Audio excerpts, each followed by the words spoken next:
Welcome to the Angry Ewok channel, and today I'd like to discuss some observations I've made from Wave 10.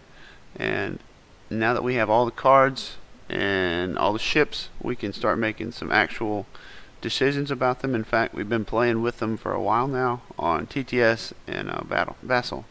So after having some games with them, I'd like to discuss some of the implications I think that they have and some of the ways we can try to either plan to fight with them or against them. The first thing I'd like to discuss today are two cards that I think are going to be pretty pivotal for all factions going forward, either to plan for or against. The first one I'd like to discuss is Thermal Shields. It's a Clone Wars era locked card, so the Republic and the Separatist only can use this card, and it's a defensive retrofit. On the face of it, it kind of looks and feels like ECM, being able to spend your brace around an accuracy, not having to live in fear of that accuracy taking away your damage mitigating ability. However, because of the timing, it has a lot of implications. So the way it works is that before they attack you, you can use your brace token, and what you'll do is you'll get to select any number of dice equal to half the dice pool rounded down and remove them from the pool. So for example, let's say you're about to take a shot from a Venator to, I believe that's 2 reds, 2 blues, and 2 blacks. Either Venator this would work for. But what you can do is you can use Thermal Shields and say, okay, I'm going to cut 3 dice out of your 6 dice pool. And the two black dice, we don't like those. You've got an Assault Concussion Missile upgrade loaded up. You've got Ordnance Experts loaded up to make that really stick and do a lot of damage. Don't like that. We're going to get those out of here. And you can look and say, well, you have LTT, so you can reroll red dice. I'll pick out one of your red dice too. So then you're going to hit him with, you'll end up taking a hit from a red and 2 blues. Best it can do to you is 4 damage, which is pretty solid. And this has implications for 2 reasons. First of all, ECM is the most traditional use of defensive retrofit, and it cannot be used twice in a turn because it'll exhaust and you can't use it again. So against a double arc, Thermal Shields is guaranteed to be accessible both times. If you need it, you can use it twice, because it triggers, its effect reduces dice and triggers before accuracies are even rolled. Also, when you've got crit effects, I think crit effects have taken yet another massive hit on the chin, making them even harder to apply and less likely to be taken in general. Because if you can remove all dice of a color, you can't even concentrate fire to get that dice back in the pool. In the Venator example, if they had a Confire up, they have the option of adding reds or blues. They don't even have the option to add blacks. Some ships have the dice configuration that they can still get some blacks to go through Thermal Shields. Like for example, the front of a MC-75 Ordnance Cruiser is 2 blues and 3 blacks. So they cannot cut all of your blacks out. They can flip it and say, okay, well, you have 2 blues and a black. And then if you had Concentrate Fire, you could Concentrate Fire and get to 2 blacks. You can then try to fish out your crit, your crit effect if you have one loaded up for like Assault Concussions or APTs or what have you. The problem with that is that you are fishing with 2 dice, and that's why you took the slot in the first place, to deliver a big hit to an important target. And you're praying and hoping that your 2 piddly black dice can get it done. So to me, this is just a nail in the coffin for black dice upgrades. I think the only black dice damage adding upgrade you'll see is external racks, because external racks can just flat out add the dice to the pool after the Thermal Shields goes off, and it's not it's not trying to trigger anything special. It's just trying to add dice to the pool. So I think the implication for Thermal Shields going forward, because Thermal Shields exist, is I think that black dice oriented crits and even blue dice oriented crits are going to take a pretty big hit. And I think there's a little more of a skill cap on Thermal Shields, because to use them to their fullest, you need to understand what's hitting you, what they're trying to hit you with, what they're trying to do. You need to look at the enemy ship and say, all right, well, how is it trying to damage me? And you can pull those dice out of the pool. So This will be a big card going forward. I think it will be the staple over, say, ECMs or EWS or reinforced blast doors for Clone Wars era ships. The second upgrade that I think is going to have major implications for all 4 factions is point defense ion cannons. It can't go on a huge ship, so right now that's just the SSD, and it takes up an ion cannon slot. So, while defending at close range or distance 1, during the spin defense token step, you can force the attacker to reroll 1 dice of your choice. So, this allows you to reroll bomber attacks, which is its primary application. So let's say, for example, you have a ship, the generic YT-2400 has a 75% hit chance. So you take them, and you feel pretty good investing in YT-2400s and A-wings and such. And the reason for that is because even if there are no enemy squadrons, they still get you expected damage of 0.75 against ships. This upgrade could cut their damage from 0.75 to 0.56, so they have a 56% chance of hitting with their black dice, and then you triggering point defense ion cannons and making them re-roll it. So slightly more than half the time they'll re-roll back into a hit. And there's no reason not to re-roll it, because they're not bomber. You're not living in fear of them re-rolling into the hit crit. So pretty much this upgrade will be applied to any non-bomber attack that targets the ship, because there's no downside.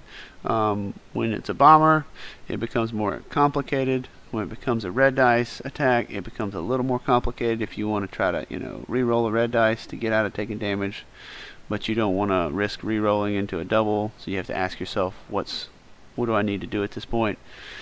But it should mitigate much of the damage coming from squadrons. Specifically, I think Sloane. Sloane can roll her accuracy on her squadron attack and spend your token before this triggers, but in terms of her actually doing damage with squadrons, she can roll a squadron attack, get a hit, and then once it's your turn to spend tokens, you can ask for a reroll. So you cut that in half. So it should theoretically reduce the incoming damage from Sloane squadrons by 50%. Not going to affect the token stripping, but will affect their ability to burst, and I think that really does hurt them a lot. So I think this upgrade is it's positioned well, because it offers a lot of defensive options in a slot that is not known for defense. It's known for exhausting cards and crit effects and things like that, but you're getting a defensive option basically, which is big. So this will be one to watch going forward. I expect to see it in a lot of places, and notably, Grand Army of the Republic does not have an ion cannon slot that I can see in its entire fleet right now, so this is pretty much a non-option for GAR. Just something to think about. Notably, Separatists have for example, the Munificent has an ion cannon slot, but it only has two blue dice out the front, and doesn't really have an incentive to go heavy into something like Overload Pulse or MSK2s or anything like that. It really wants to shoot from red range. So this is pretty much custom made to go on your Munificent and make it tougher. So just something to think about. I expect this to be taken a lot by Separatists and anybody trying to mitigate squads. So probably Rebels trying to combat Sloane. The Republic has gained basically 4 new ships. 2 from each chassis. They have the Venator 1, the Venator 2, the Medical Frigate Pelta, and the Transport Frigate Pelta, and all of them are decent. I have very limited experience with the Pelta. I mean, it's one thing it has going for it is it has access to a fleet command. So there's your Bomber Command Center toting ship for Republic. So most of the time I think you'll see it with BCC. You might see it with what's it called? Munitions resupply, if you're trying to fuel gunnery teams or clone gunners or something like that en masse. But I think this is your utility ship that you use to get that done. And then you got the Venator 1 and the Venator 2. And the Venator 1 is pretty much it's red dice with black dice, kind of similar to like the Vic 1.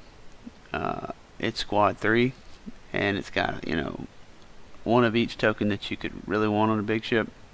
and it's a pretty solid ship. It again suffers from a low number of clicks. I think you run it at speed 2 most of the time. You got the Venator 2. It's a beefed up big brother with its notable Squadron 5. I think that's the reason you take these, is to push squads. Double rainbow at the front, 2 reds and 2 blues out the sides. Not a bad double archer, and at decent range. The thing that I think is interesting about both of these ships and all Clone Wars ships in general, well, the Venators and the Acclimators, is that they have ordnance slots, and ordnance might be useful against ships. That's what you're building it for. I've been successful and had a good result with ordnance pods. I think these are excellent candidates for ordnance pods, because especially on the Venator 1, but even on the Venator 2, you're probably looking at taking something like ordnance experts as an option anyway. You might take gunnery teams, you might take any number of other things, but I think ordnance pods is not a, well, you wouldn't be wasting your efforts with ordnance pods and ordnance experts. So even though they don't have point defense ion cannon access, I think that the clones kind of tend toward being offensive and using ordnance pods to produce damage, and I think that's a good idea. Something that Grand Army of the Republic got access to in this wave that they really needed, I think, was fleet commands. They have their own specific one, which 2 specific ones that we'll go over in a minute, but they needed something to speed their squadrons up, especially those ARC 170s. And so All Fighters Follow Me is now an option, which is great, and not on a one-shot basis, not using flag bridge one time. Like, this could be used multiple times. So, and that goes on the Venator 1. I think that's one of the main reasons you would take a Venator 1, is to get access to this fleet command option. Otherwise, I think you would almost always use the Venator 2, just because the dice are a little bit better, a little bit longer range, and the squadron value is higher. I think if you're taking a Venator 1, you're taking it for access to this fleet command option, because All Fighters is great, like I said. Also, take evasive action is amazing for clones, because they are not good at turning, and they are very not good at turning at the end of their stick. So they don't drift well. They don't sling their nose around at the end of their movement. If anything, they turn short on the stick, and so they can turn they can maybe inside turn at 3 or something, or make adjustments like that, but they do not drift well. This would give them that option.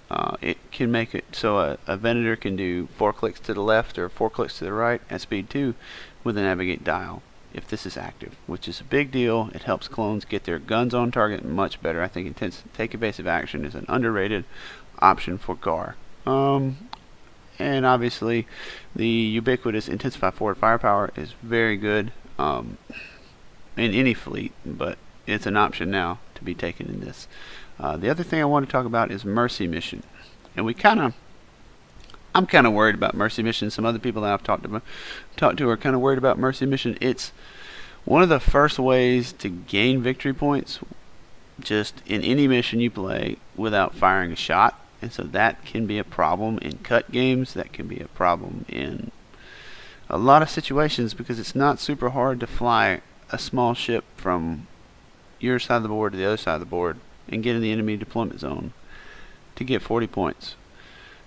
And it can be anywhere on the board, so the problem with that is you can have a ship off in the corner, and that's just going to gain you 40 points. I worry about the implications of this card in a non-engagement style fleet, though clones really don't do that well, simply because they have a lot of front arcing shots and they don't turn very well.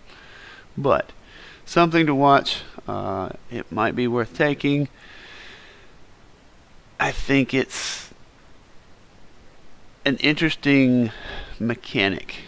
We saw this in Legion, ways to score points towards winning the game without engaging the enemy outside of combat. I think they're trying to tell a theme here. They're trying to give a fluff-based, way of scoring points, and it might not be that bad. I just worry that you see this in a cut game, and a clone player can just run from you, and have a charger slip in on turn 6 and win them the game with a 40-point margin, and that's even as first player, and that's super hard to take. I would hope that doesn't happen, but I could see that being a problem.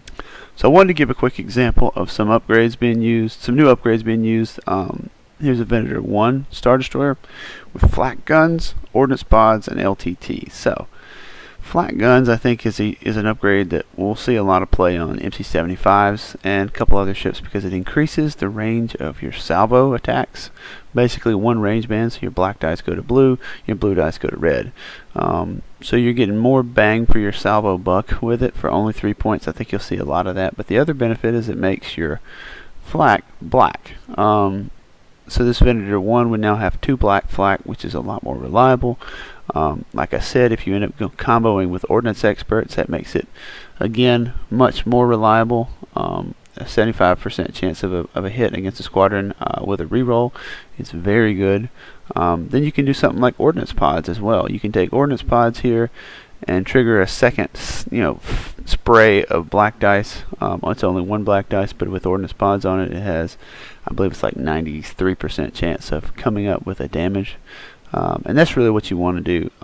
If you're not doing big hits with, locking out accuracies, you really just want to do chips of 1 because that gets through the most common defensive token of a brace token on squadrons.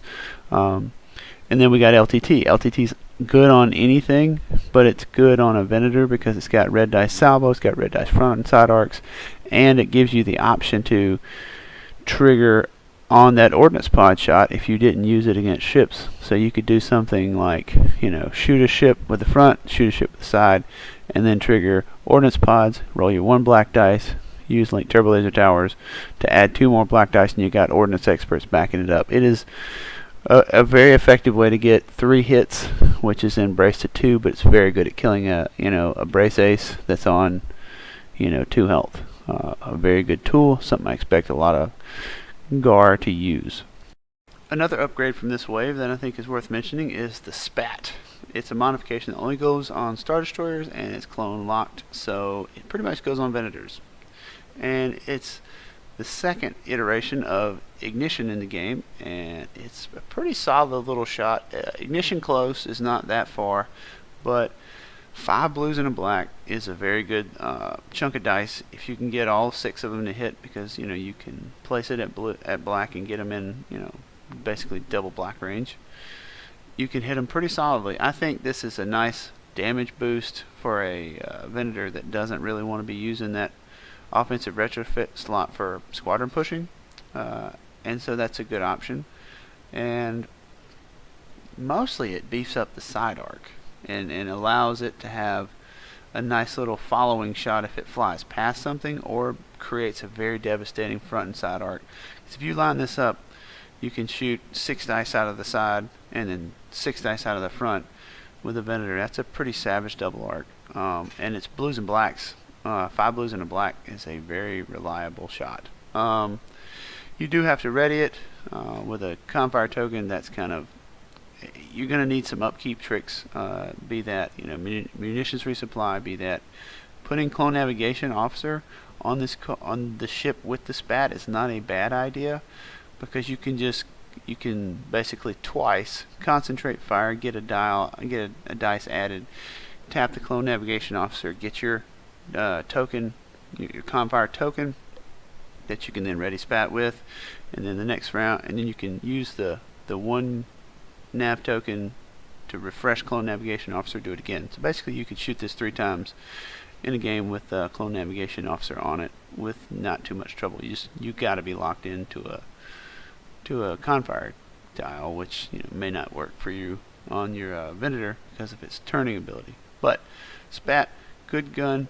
Also, not affected by salvo yet. I really think they should change it, or will change it, so that you can salvo ignition shots that are inside your regular range, but right now you can't salvo the ignition shot. So that's a nice way to get damage if you're scared of getting hit with a salvo back.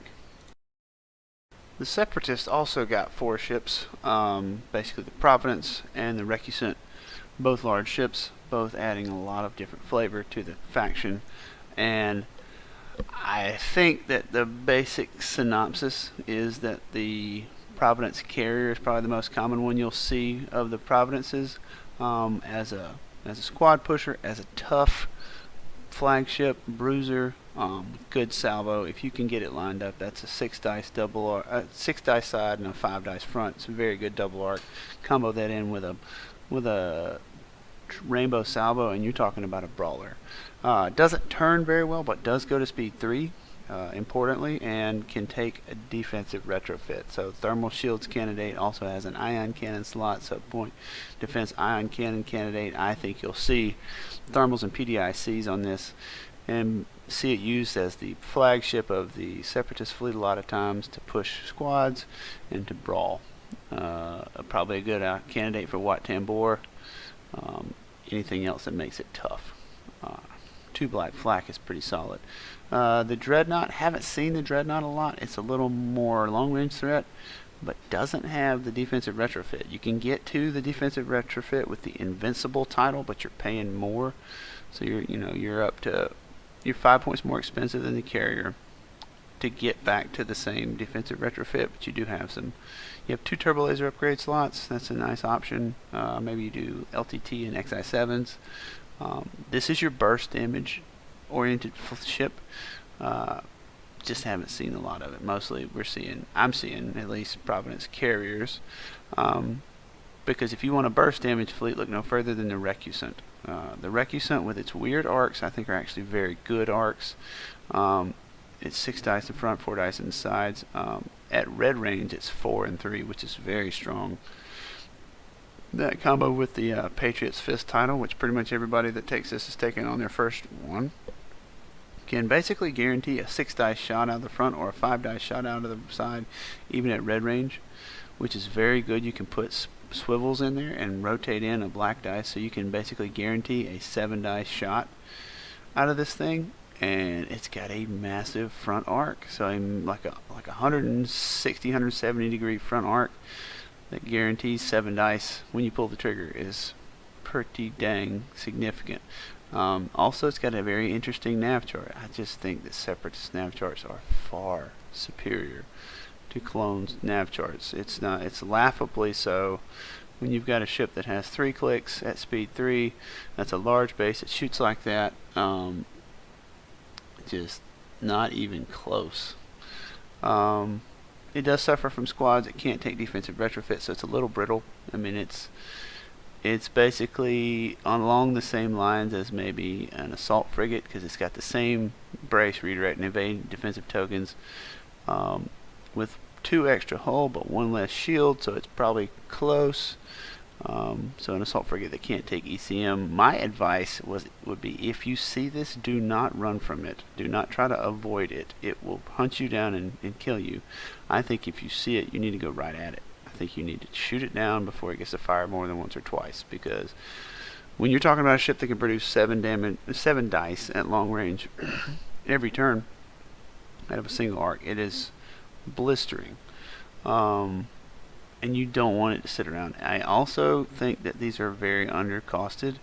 I mean, a Vic 2 is 85 points. This thing is not even in the same stratosphere. It is far, far beyond that. An Assault Frigate 2 Mark A is 81 points. It is completely, laughably outclassed by this thing.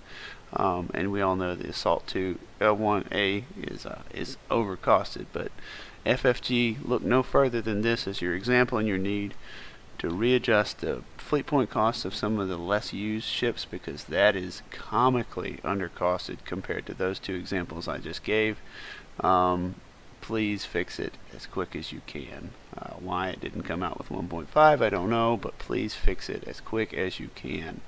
I think the ship itself is good. It's not undercosted. I'm saying that there are lots of legacy ships in the game that point cost just completely outclasses with no questions. The last thing that CIS I want to talk about today is the CIS got access to a fleet command slot as well, and that's pretty solid because they have all those options that we normally talk about. They technically can take hot landing, but they have no way to utilize it, and you notice I didn't talk about it with GAR either. It's pretty terrible. It's a narrative card, it's cool, but it's not good. Also, they get access to Jedi Hostage, which is a way of handing out raids en masse pretty much. Every time you shoot at this ship with this on it, you get a raid token, which is super frustrating. I wish it was once per activation because it actively encourages flying badly and not using double arcs. I think this should be a once per activation card at the minimum. I don't think you should be punished for correctly positioning your ships more so than you would, firing a single shot. But excellent way to pass out raid tokens. Raid tokens on their face are not great, but with this raid bot, they call him. I call him CIS Sato, but you can see the build. The ability to add dice if the target has raid tokens on it, combo with B2 rocket troopers, is a really interesting use of raid. Raid by itself is probably not debilitating, but adding dice can be very hurtful, and I think that archetype will be strong going forward. And I'm glad to see that raid is useful. I do think that it triggering on every single attack is a little bit much, but it does have a nice downside and it tells a nice story. It's very narrative and I like the design idea. No discussion of CIS and Wave 10 would be complete without Tekis. He's unique, thankfully. When you reveal a command, you may place a matching command token on this card. So you flip your dial over and then you say, well, I flipped the nav over, so I'm going to put a nav dial on Tekis. And then if you do that, it's a may. Now you don't have to. You can gain a command token of whatever choice you want. So you can get a squadron, an engineering, whatever you need, and it's applicable at the time. The downside, it's 2 points to do that. Just have the unbridled flexibility to get whatever command token you want.